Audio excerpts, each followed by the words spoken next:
In 1950 in Tateyama, Japan, a man stood before a 500-kilogram bull. There were no weapons, no ropes, just a man with his bare hands. The crowd expected him to be killed, or at least to run. The world saw this and dubbed him the Godhand. Truth didn't happen in that bull ring. The truth was created 3 years earlier, in the absolute darkness of a remote mountain, where this man, for 1,000 days, fought the only opponent that really mattered, his own mind. To understand why someone would lock themselves in a mountain, we first have to understand what they are running from. It is 1945. Japan has surrendered. Tokyo is a ruin. And amidst this ash, a young man named Choi Yeong-eui, whom we know as Masutatsu Oyama, is adrift. Oyama spent his nights in the black markets of Tokyo, where the Yakuza and American military police fought over food. He had become a bodyguard, a street brawler.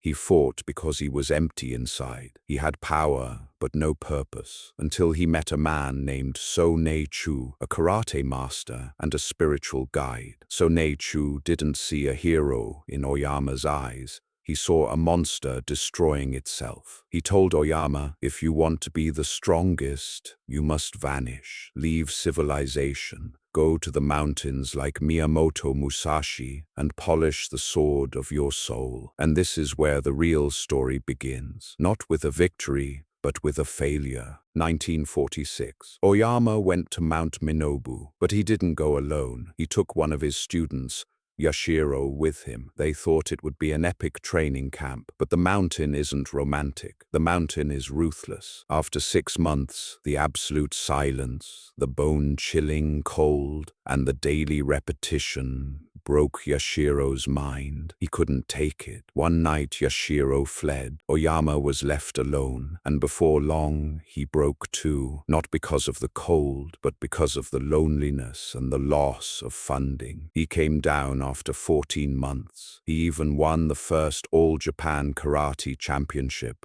But he felt empty. He knew he hadn't finished the work. That championship felt like a lie. So, in 1948, he decided to go back, but this time to a scarier place, Mount Kiyosumi, and this time completely alone. This time he had a plan to ensure he wouldn't run away. When the urge to return to the city, the urge to see people, and the urge for comfort came to him, he wrote a letter to his master saying, I am going crazy. His master's reply was a masterpiece of psychology. Shave off one of your eyebrows. In 1948, having one eyebrow meant you were insane. By shaving it, Oyama imprisoned himself on the mountain. He couldn't go out in public with that face. He had to stay until the hair grew back, and in that forced isolation, the monster was born. Let's talk about the word training. What Oyama did wasn't training, it was torture. 12 hours a day, 5 a.m., wake up,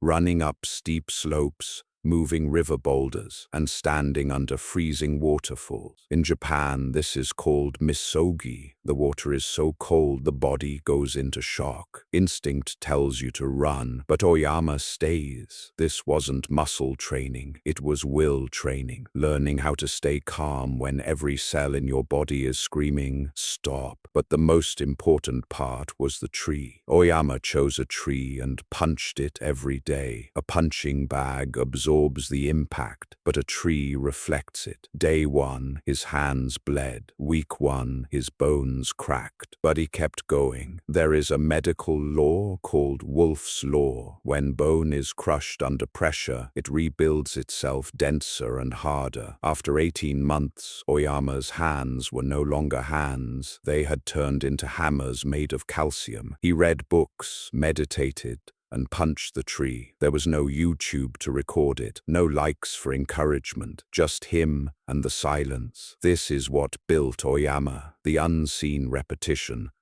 When he came down after 18 months, it is reported that he had almost forgotten how to speak. He had become socially feral, but physically unstoppable. Now he needed to test his power, but not on humans. Humans were too soft, and this brings us back to that bull. Many say this story is exaggerated. They say the bulls were old, but let's look at the core of it. Oyama challenged 52 bulls. He chopped the horns off 48 of them with the edge of his hand. This display of power had a message for the world. The limits of the human body are far beyond what you think. He went to America. He fought professional wrestlers. He took the necks off whiskey bottles with his bare hands. Americans, unable to comprehend this power, gave him the nickname Godhand. He returned to Japan and founded his own style, Kyokushin, meaning the ultimate truth. What was the ultimate truth? That pain is the only way to purity. Oyama summarized his philosophy in one word, osu, a combination of two words, push and endure. It means when you are tired, push yourself. When you are in pain, endure. He built the largest karate organization in the world. Thousands tried to walk his path. He designed the 100-man kumite test so his students could taste that hell of the mountain. But the end of Oyama's story is his final lesson, a lesson in humility. The man who fought bulls, the man who crushed stones, and the man who seemed invincible died in 1994. The cause of death? Lung cancer. Where is the tragic irony?